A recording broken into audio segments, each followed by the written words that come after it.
Hello and welcome to my brand new podcast. I'm Nicky Raby and I'm thrilled that you're joining us.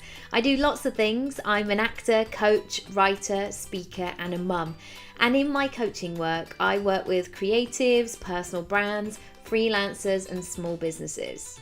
In this podcast, I want to talk about success, but not in the traditional sense. I want to bring you conversations that discuss success, what it means, and how there are many different versions.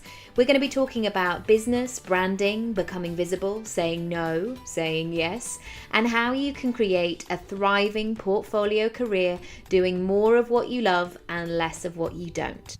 Sometimes there can be a certain mystery around the online world, so I'm going to be asking my guests how they started and grew, how they get paid, how they stand out, and how they create success on their terms.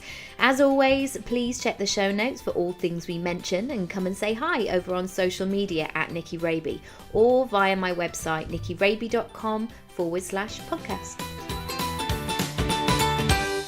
In today's episode, I'm talking to Christina Pickworth, founder of This Mama Does. She's a mum to a 4-year-old little man and 2-year-old little miss and lives in South London with her husband. She runs This Mother Does, as well as being an agent representing writers and directors in the film and TV industry. And she works part-time for an online marketplace all by mama. She's surviving this motherhood on too little sleep, me too, too much coffee and definitely too much gin. I hope you enjoyed the episode today. I really enjoyed chatting to Christina. As always, come over to my Instagram page, instagram.com/Nicky Raby and join in the conversation. It's always a good one. Equally, you can find all the show notes at nickyraby.com/podcast and how you can work with me one-on-one under my coaching page. Hope you enjoy the episode. Hi, Christina. Hello. Hello. How are you? I'm good, thank you. How are you? Good. The kids are in bed. We are sitting here on a Monday night, dear listeners, and having a chat. So firstly, I would just love to know what you do. Well, all the things that you do, first and foremost. Well, I have many jobs. I think is the easy way of putting it. So I am an agent in film and TV for writers and directors. I'm also a screenwriter. And then I have my own business called This Mama Does, where I sell some stuff. I make parenting milestone cards and greetings cards and now t-shirts, which are new, which is very exciting. And then I also madly do some part-time work for a wonderful online marketplace called All by Mama, where all the sellers on there are all parents. Oh, amazing. And you've got 2 kids? And I have 2 kids. Mother of two. They're 4 and 2. So how did you start? How did it work creatively in terms of becoming an agent?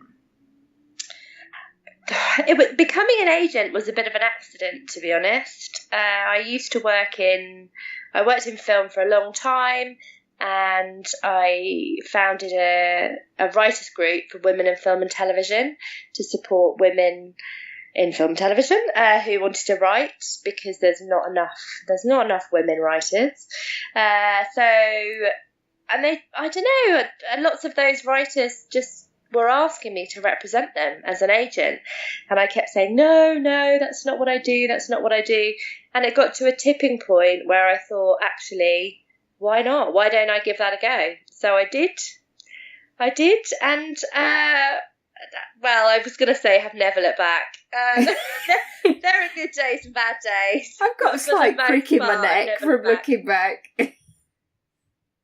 Yeah, well, and how did you then move into doing the other things and having those strings to your bow? Well, the screenwriting came before the agenting, actually. As with screenwriting, it takes forever for anything to happen. Yeah.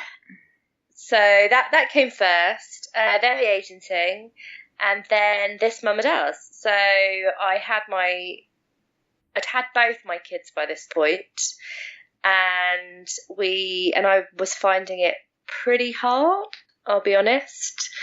They don't really sleep. I found it difficult being at home on my own all the time. And they're, when they're little, their conversation isn't necessarily very scintillating. Yeah. So I was struggling with that. And then we were training our son while also coming down with chickenpox. And meanwhile, our daughter was only 5 months and not sleeping. And as I kind of scraped the third lot of poo off the floor for that afternoon, and then kind of slumped back on the sofa, looked at the clock and was like, oh, can I have a glass of wine yet? That was the first 2 cards. And, kind of that whole quick send gin. Quickly. And it just kind of made me laugh. And there's always been baby milestone cards, or not always, but in the last few years. But I didn't really identify with that so much. I hadn't really taken that many photos of my children. Gosh, that sounds terrible, doesn't it? But I hadn't had any baby milestone cards. And I don't know whether I would have used them. Maybe if we had another one, maybe I'd use them. I don't know. But I wanted to say something that was about me and not about the baby. As wonderful as they are. They are wonderful, my babies. But you don't just become invisible when you become a mother. And I wanted something that was real and honest and kind of pushed back against the perfection so often portrayed on social media. I couldn't agree more. And that was the idea. That was the idea for the cards. And then it all kind of went from there, really. I think that's so important, because I think certainly I remember those kind of the checks and the groups and all the rest of it. It was all about the baby, and actually the baby is kind of, sort of goes with the flow and is definitely going to be happier if the mum is happier. And I think with sleep deprivation and anxiety and figuring out those early days, the first thing to go out the window is your humour, because basically you're just trying to compete who's had the most sleep and what's going on and who did the last feed, and it's just quite kind of grueling. And how was it once you started to, because your blog I love reading because I find it really refreshing and honest. How liberating was that for you when you started to share much more on social media and other people were like, yep, I felt like that too? Really liberating. I've always been one of those people that kind of doesn't pack any punches and is pretty honest, and you either like that or you don't. Certainly not for everyone, I'm sure, but there were just things that I felt weren't being said, and things that I wanted to say. And there is always that nervousness of, are people just going to think I'm a terrible mother because I'm finding this difficult? And actually, I think that's exactly why it's important to say if you're finding something difficult, because you'll actually find that there are a lot of other people who feel exactly the same as you and perhaps haven't felt able to share that for fear of being judged or being made to feel bad. And at the end of the day, we all really, really love our kids and are doing everything for our kids, but it doesn't mean that every minute of every day is, joyous. Because it really isn't. And some bits are harder than others. I remember baby-led weaning. Oh, Lord. Literally, you just spend the whole day on your knees. Yeah, wiping. Just wiping up and bits of half-chewed cucumber, which are just in a soggy mess. And that is not fun. Yeah. That's not fun. And I very quickly had to look at those baby-led weaning books and see the hedgehogs or whatever that people had made out of carrot sticks and hummus. And I was like, do you know what? If I can get some kind of vegetables, I mean, fortunately he was a great eater, but I was like, if I could just get some veg in, that would be great. It doesn't need to look effortlessly pleasing on the plate. Let's not go for Mother of the Year here. Yeah, well, I mean, mine have always been very, very suspicious of anything green. I mean, we gave up on green pretty early, unless it's really buried deep in like a spag bowl or something. Ketchup. There is just there's no way. There's just no way. They will tip the whole lot away. So I think you have to pick your battles. Totally. And just give them loads of bananas. And be satisfied with that. Absolutely. And how did you, so in terms of it starting with This Mama Does, in terms of starting it as a personal thing, how did you then grow it as a business, and how did you grow the brand, as it were? Little by little, really. I started with the first the first range of milestone cards, which was the baby range for new mums. And I don't know, I suppose I hoped that there was a market for it, but you never quite know.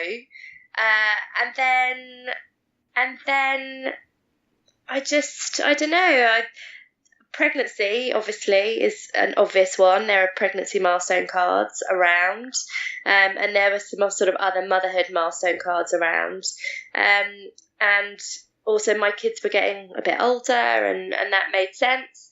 And then something for the dads who often get forgotten. So I did a daddy range, and then the holiday range, which has been really fun. Yes. Because let's face it, holidays with kids are not what they used to be without.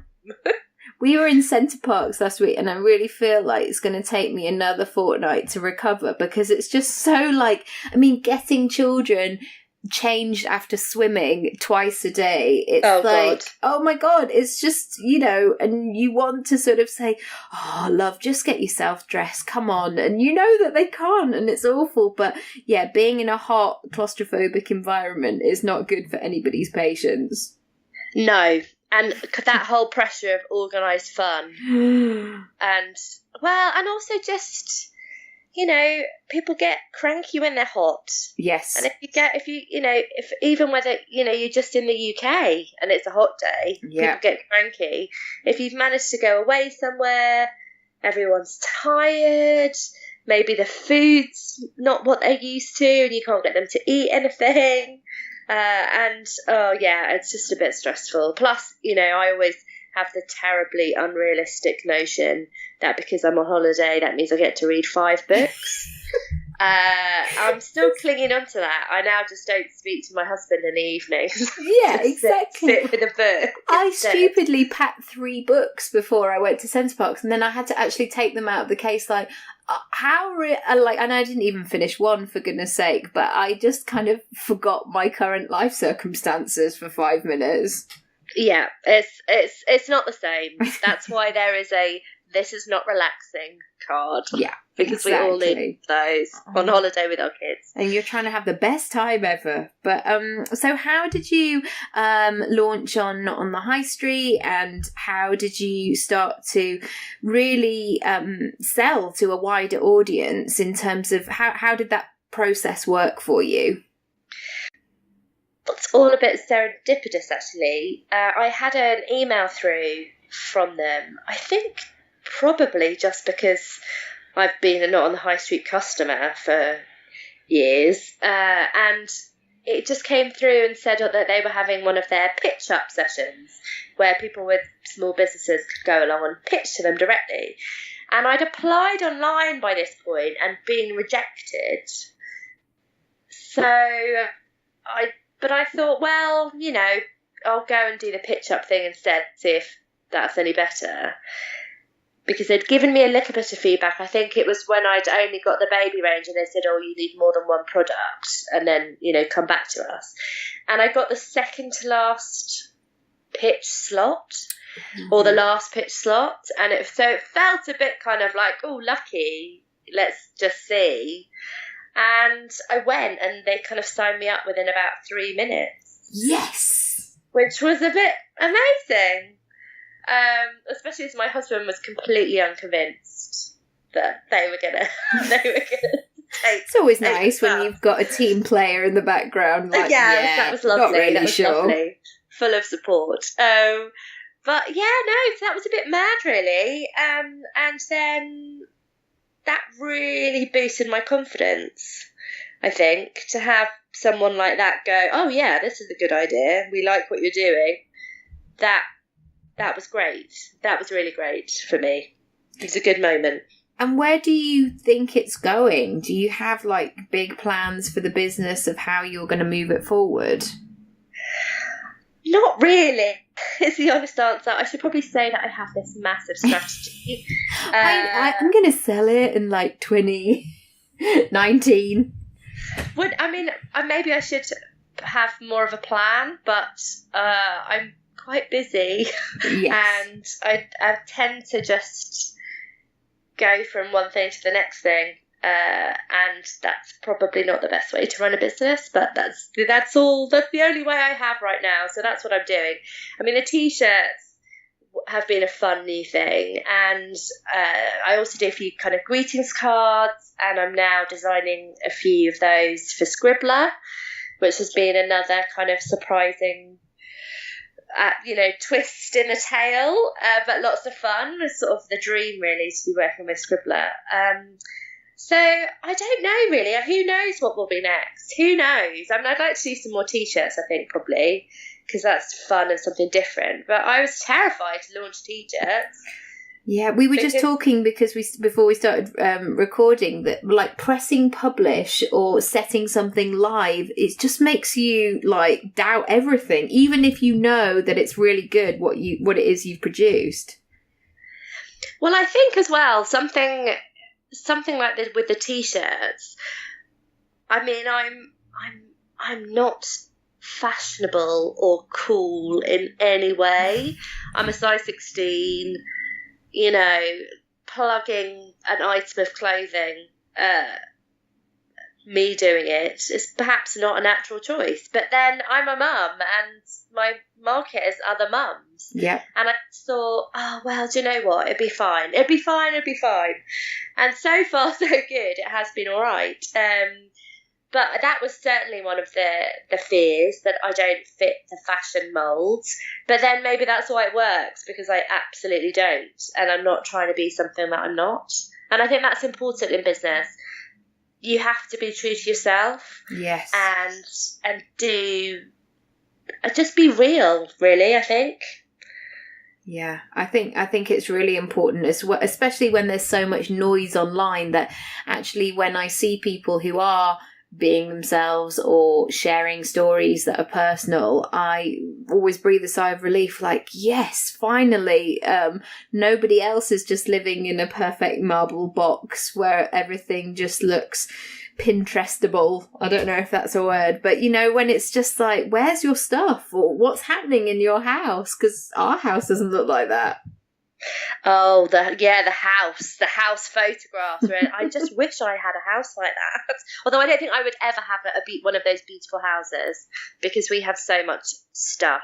Yes, yeah, we do as well. And even though I'm trying to declutter, it's probably not happening anytime soon. So how do you, I guess, balance the creativity side with making money, and how do you I'm not going to talk about the juggle, because I feel like sometimes it's such a loaded question with women, but just in terms of like I do as well, of like having lots of different sides to your brand or your business, how do you make that work logistically? I feel like I'm just starting to get a bit better at this, because it is really hard, and I think it's really easy to get waylaid by emails or people asking you for stuff that might be really important to them, but might not actually be that important to you. And I think that's really important, to find your way of prioritising what you actually need to do, rather than getting caught in the trap of just putting out fires. Yes. And I think that makes a real difference, to kind of sit down and go, do you know what, that can wait. Yeah. That really isn't important, and that can wait, and I'll do that at another moment. But what is important is what I wanted to do today, which is XYZ, and I'm going to get that done. And I do feel like I've been a bit more focused this year, hopefully. I'm not sure if it's making any difference, but I feel a bit less chaotic. And how do you track your success? How do you know that you're doing the things that you want to do? Or is it a case of how you feel? Or are there ways that you can kind of go, yeah, I'm having a really good time of it at the moment? I think it kind of depends on what you call success. And I think understanding what you want to get out of something that you're doing is what's important. Although actually you can be really surprised. So you can spend a lot of time trying to do something which then ends up feeling like a bit of a flop because it hasn't got the results that you wanted, or it didn't go in the direction that you wanted. And I think you just have to roll with those punches. Yes. And I don't know, just keep doing what you're doing and hope for the best and make those mistakes and then just try and choose differently next time. I'm still a really little brand, so there's a long way to go for me yet. But hopefully I'm getting there a little bit at a time. Yeah, you've achieved so much in such a little time. So, it's amazing. And especially sometimes when you look online, you can feel like everybody else has figured it out and is so much further ahead. But, as we mentioned before, nobody has got their everything together, all of the time. How important has networking been for you and getting out there and becoming visible? I think it's really important to, more for the support network than anything, to make friends and feel like you're not on your own so much. I think when you run a business on your own, it's very isolating. And anything that you can do to just not be sat on your own. I mean, it's something that I've always done with writers, because writing is a very lonely business. And, I joke about writers weeping into their keyboards in their little darkened rooms. Which they all do, obviously all of them. Yeah. And it's a bit the same when you're running your own business, because actually you just want to get out there and meet other people that are doing the same as you and trying, and, maybe they know something about wholesaling that you don't know, but maybe you know something about social media that they don't know. And I think that swapping of information and support and help, and just having someone that is in the same boat is really lovely. And on the whole, I've always found people to be so lovely and, helpful and willing to share what they know and maybe their mistakes that they've made along the way. And I've never found it to be competitive or like, I'm going to hold back this piece of information because I don't want you to have it. I've always found it a really positive environment. I think that's really true as well. I think, I hope most people are like that. I think you have to believe that most people are good and nice. Yes. Otherwise, it's a very sorry state of affairs, isn't it, really? I think most people are kind of helpful and nice and friendly. And actually, I think it can be really daunting going to some stuff, because you think, that person's been doing it for much longer than me, or maybe they've got loads more followers than me, or, the way you try and measure how successful someone is isn't really very helpful, because maybe they're just as clueless as you. Yeah. I was at an event the other day and somebody was talking about certain people who have a huge amount of followers, and the discussion was opened up, and we were like, but we don't know where those followers came from or who they are. And for all we know, somebody's bought them. It's kind of, sometimes we only know the information that people present to us. We don't know where the source of that has come from. Well, I think that's true. I think also, sometimes you catch a wave, you catch a break. Yeah. also people work really hard. Yes. People do work really hard. And I think I think in a lot of cases, or for most cases, people have just worked really hard and then maybe caught the wave.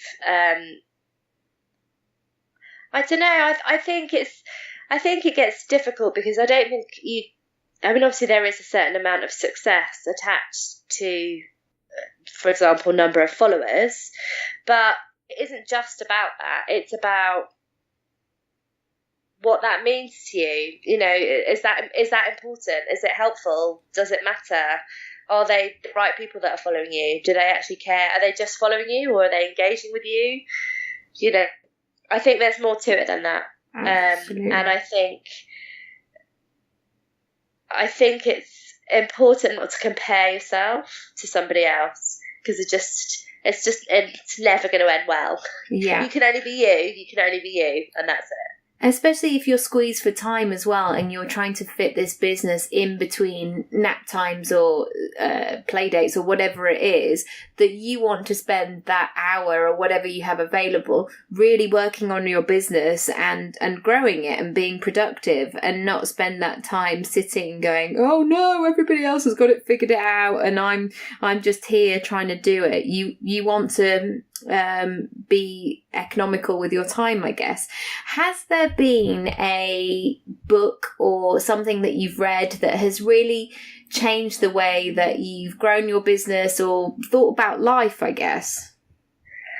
I wish I could say that there was, but there really hasn't, mainly because I never get to read any books ever anymore. It's all scripts.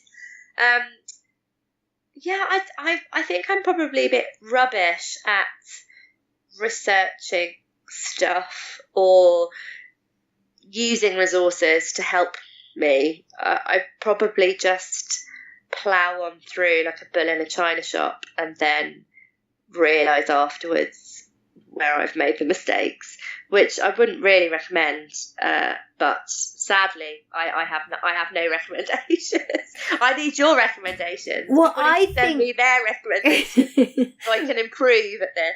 But I think bull in a china shop is a good thing sometimes, and because it means that you actually take action, and that's how you learn what works and all the rest of it. And I know sometimes I have clients that are like, I just need to meditate on this, I need to do another course, or I'm going to do this, and you think, no, you just need to launch it, you need to get cracking and test it and see what's going on with it, really. But yeah, I will add some book recommendations. And I don't know, I've got into audios recently, which have been really useful because it means I actually, consume the content rather than looking at the huge pile of books that are next to my bed that I've never quite read yet. But yeah.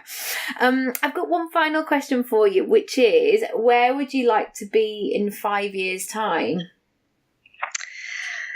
Well, 5 years' time, my kids will both be at school. So that will be quite a different thing, I think, for me, because hopefully the work-life balance will have improved. Yes. The childcare juggle is really real for us. So having 6 hours in a row in the daytime to do some work will be fairly revolutionary. Yes. Also, hopefully I will be sleeping through the night. Wouldn't that be a turn up for the books? In 5 years' time, I would like to be sleeping through the night. I mean, nobody needs a gold watch or a Gucci handbag. Sleep is everything. Yeah, sleeping through the night, that is a real goal right now. Yes. And where would you like your business and your brand to be? Do you have any thoughts on it? I don't know. I suppose I should have this mapped out. No. I guess I hope that it will have grown. I hope that people. One of the things that I love is when I get repeat customers. Yeah. That's really lovely, and I'm getting more and more of those. And for me, that means everything. That means everything, because it means that they like the brand. It means that they like the product. And I think that's the way that you can really grow. So hopefully lots more repeat customers would be amazing, and just a little bit more spreading of the word and the love. Amazing. Well, we will spread that love and the word today. If people want to come and find you or purchase some cards, where should they come? They can come and find me at www.thismamadoes.co.uk, and I'm This Mama Does on social media, Instagram, Twitter, Facebook. I'm there and I'm very friendly, so come and say hello. We will. Thank you so much. And I really appreciate all the practical things that you said, because I think before we were talking about, before we started recording, is that notion that, you know, these things just effortlessly appear or happen or grow. And actually there's a lot of graft and thought and consideration and juggling and, you know, not eating greens behind the scenes. So, that was a weird little poem, but thank you. Oh my God, I'm going to imagine that I'm a rapper or something now. I'm not, I promise. Thank you, Christina. I'll speak to you soon. Thanks so much for having me. Thanks. Bye. Thank you so much for listening. I hope you enjoyed it, and I would love to hear what you thought of the episode and share any takeaways with me. Come and find me across social media at Nicky Raby, or you can visit the podcast page, nickyraby.com/podcast.